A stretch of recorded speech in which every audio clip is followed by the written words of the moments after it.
Wearing my brand new suit, I was sweating heavily. Each word from the interviewer was utterly simple, yet being under such scrutiny made my mouth move as if it belonged to someone else. Why didn't you think about going to college?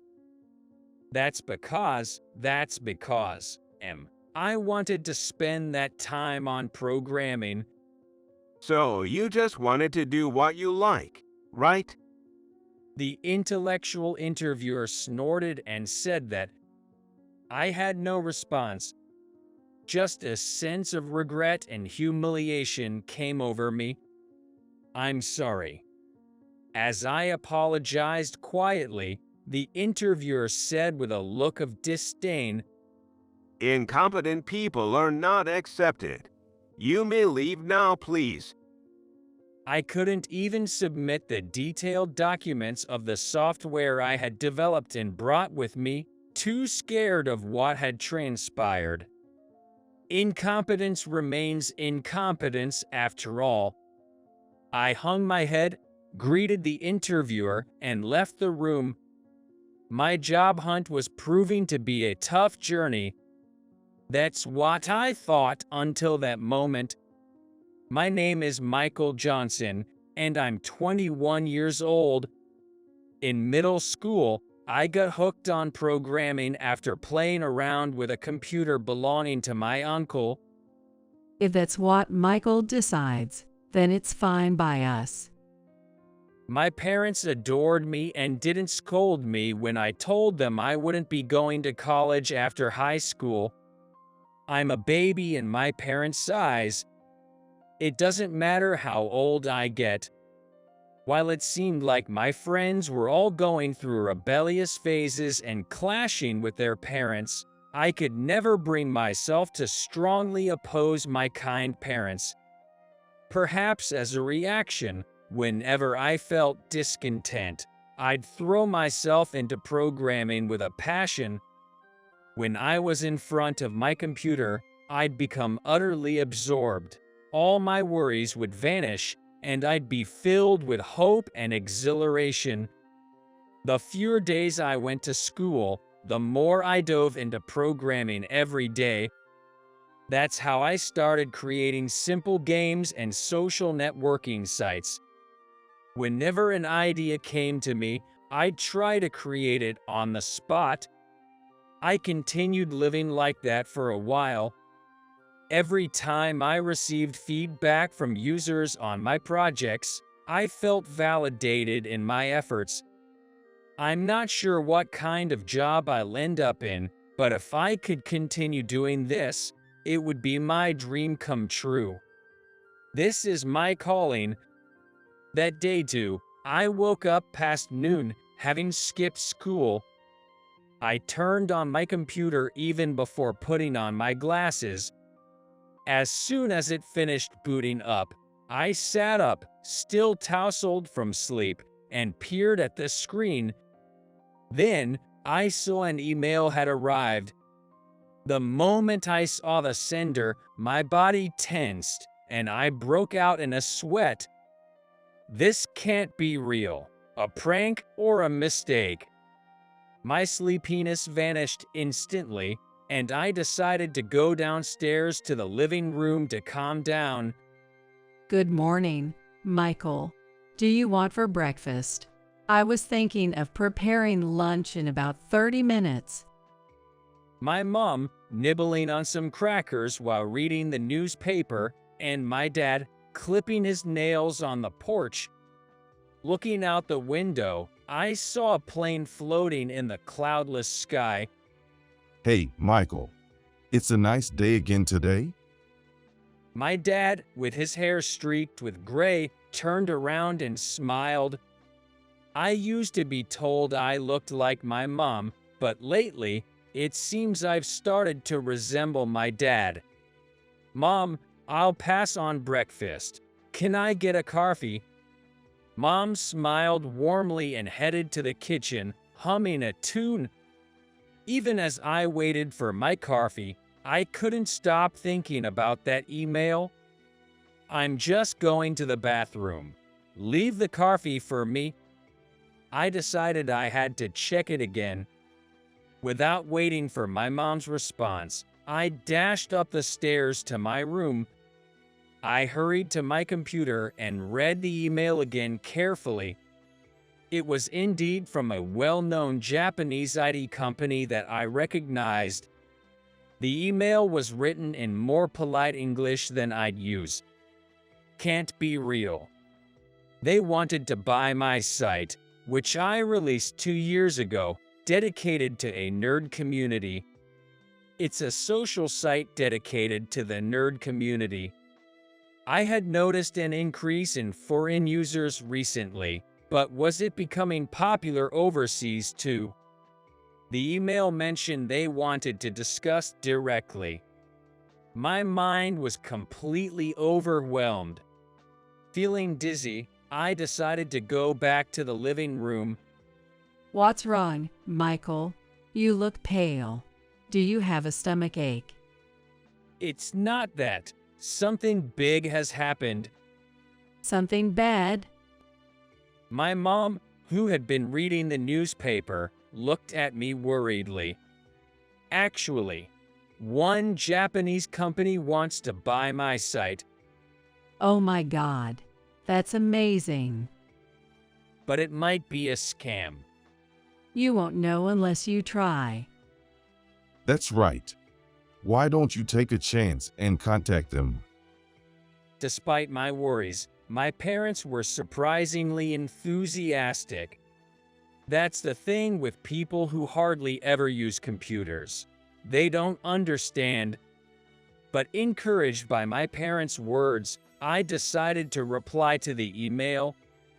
Later, when I was offered an unimaginable amount for the site and decided to sell, I was incredibly nervous. With that money, I bought the latest computer and all the essentials for programming. I also took my parents to a fancy restaurant and contributed to my dad's car purchase. It was the least I could do to show my appreciation to my parents, who tolerated my reclusive lifestyle. I was indebted to the Japanese company. However, life changed drastically in the fall. My dad passed away suddenly from a subarachnoid hemorrhage. Using my healthy dad so suddenly, my mom became deeply depressed.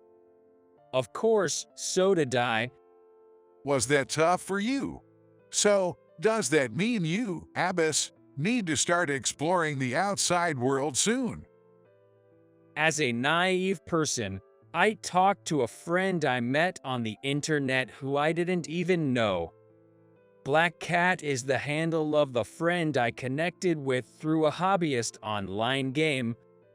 By the way, Abbas is my handle name. We mainly talk using chat, and from what I can tell, Black Cat is a man. Though I've never asked his age. He's probably older than me. Yo, it would be great if there's a company out there willing to hire me. Black Cat kindly encouraged me as I felt down. You're trying things you've never done before. It's natural to struggle. Job hunting seems like a distant memory for me, but I'm always here to listen if you need me. Online gaming reminded me that there are real people on the other side of the screen. His words warmed my heart, filled with nothing but anxiety about my suddenly changing circumstances. So, I received advice from Black Cat on how to write a resume, points to highlight about myself, and tips for the interview. Well, it'd be great if Abbas had some standout achievements to brag about. When prompted about achievements, I remembered the site I had sold to a Japanese company. Why don't you bring some material that introduces the site? Black Cat suggested this, advising me to keep the details vague to avoid revealing my identity. I see. If the company sees it, they might evaluate my skills. Following Black Cat's advice, I prepared the presentation materials. With my job search prep complete, I started attending interviews at several companies. Big corporations wouldn't even consider me without a college degree. So, I sent my resume to as many small companies as I could, but few were willing to interview a high school graduate with no formal experience. I hadn't attended a vocational school, and my programming skills were entirely self-taught. Plus, I was a recluse. If I were an employer, I wouldn't take a chance on someone with such high risks. Though I understood this, each rejection email made me feel more isolated from the world, as if a hole had opened up in my heart.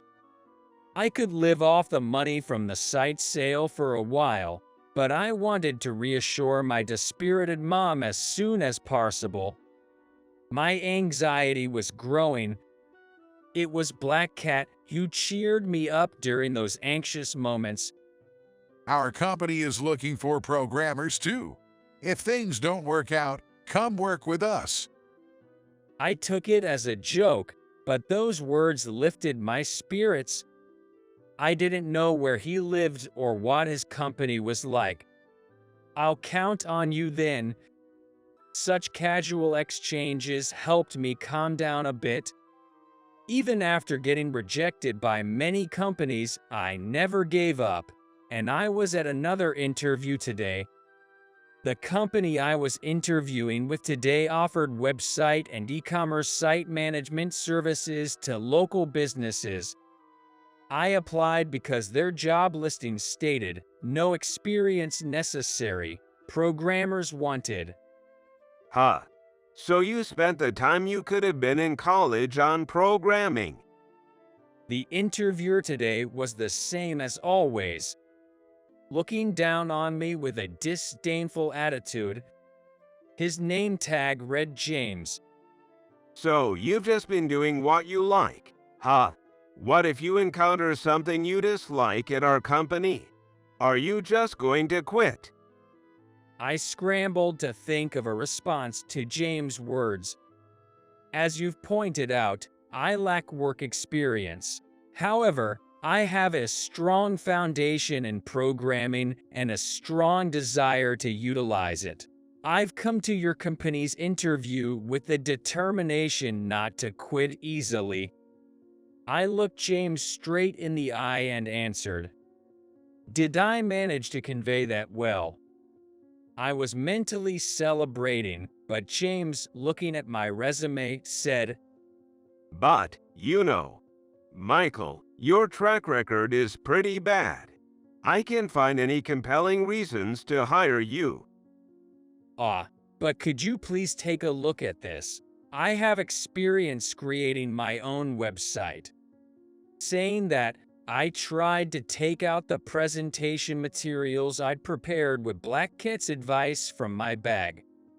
However, James chuckled at my actions. What are you talking about? A no experience, no hire like you is a definite rejection. Please go home. Thrown by his words, I didn't know how to respond and ended up apologizing meekly. I am sorry.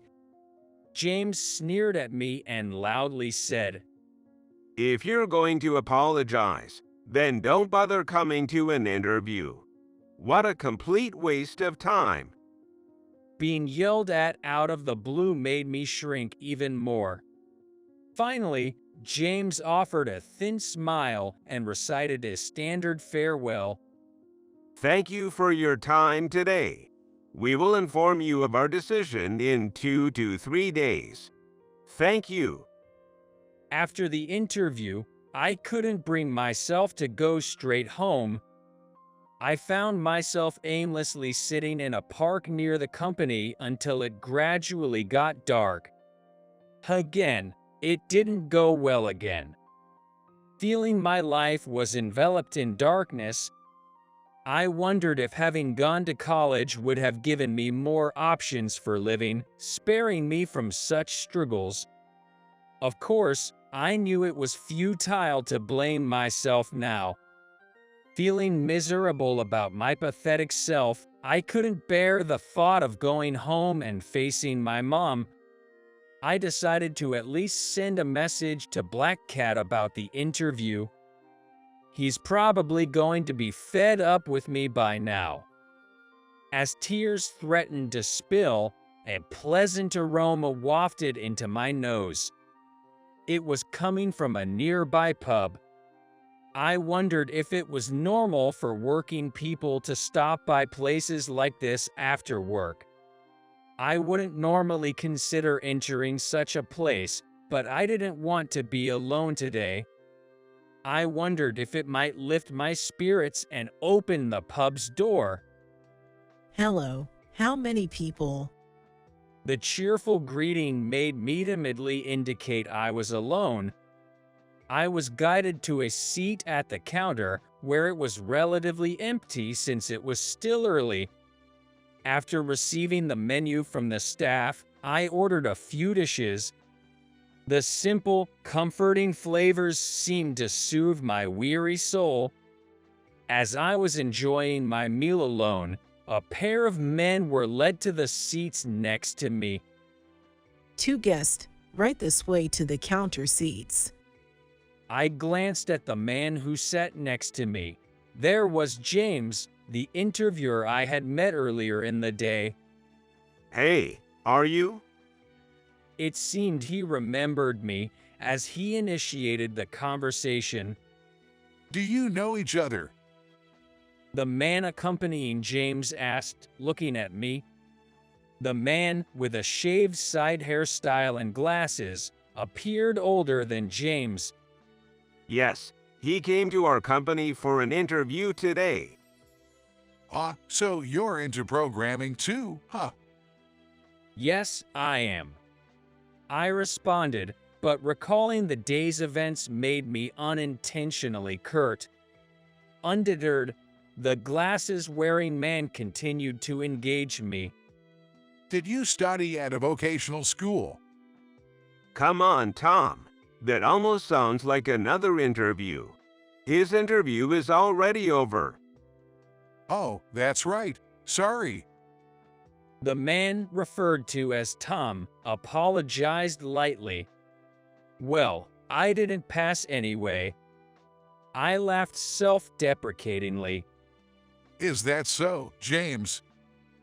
When Tom asked, James smiled and said, Well, yeah, I mean, he's a high school graduate with no work experience.